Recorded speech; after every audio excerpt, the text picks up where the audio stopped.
this was a comprehensive report. In terms of how these things play out and get written up, how bad was it? Bad. In 2 words, very, very bad. It's the most comprehensive examination of a casino operator in Australia for the last 20 years. And the job that was done by Commissioner Bergin and her staff was extraordinary. And I don't think I've seen a report that is so damning of a casino operator in this country as this one is.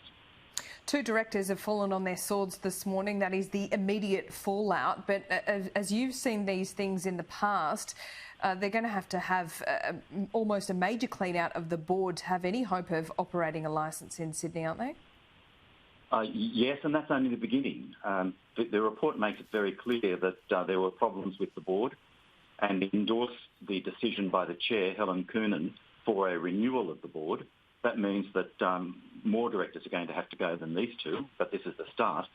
But for Crown, that's just the beginning. It really needs root and branch reform to get itself into a shape where it is an appropriate operator of a casino.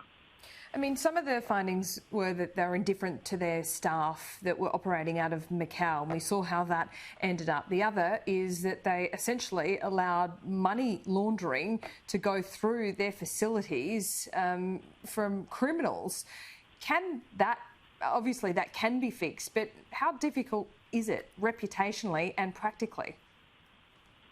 Reputationally, Crown is in a very, very difficult situation.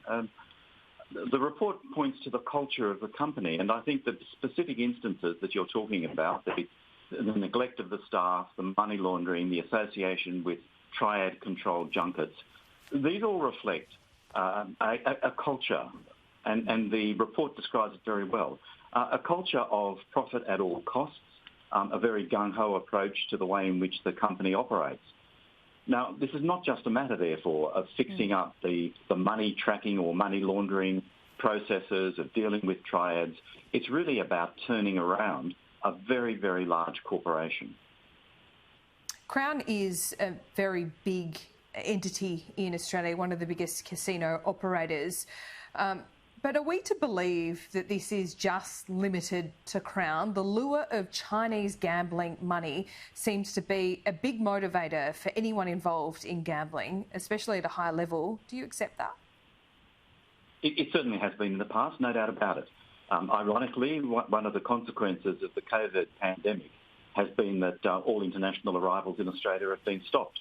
And so the past business models, the one on which the Crown Barangaroo casino was going to be built, are no longer operative in this country. The report has recommended an end to all junkets. These are organised ways by which people from outside Australia can be brought to Australia for gambling. I think that that's one of its most important recommendations, and it's certainly one that I heartily endorse.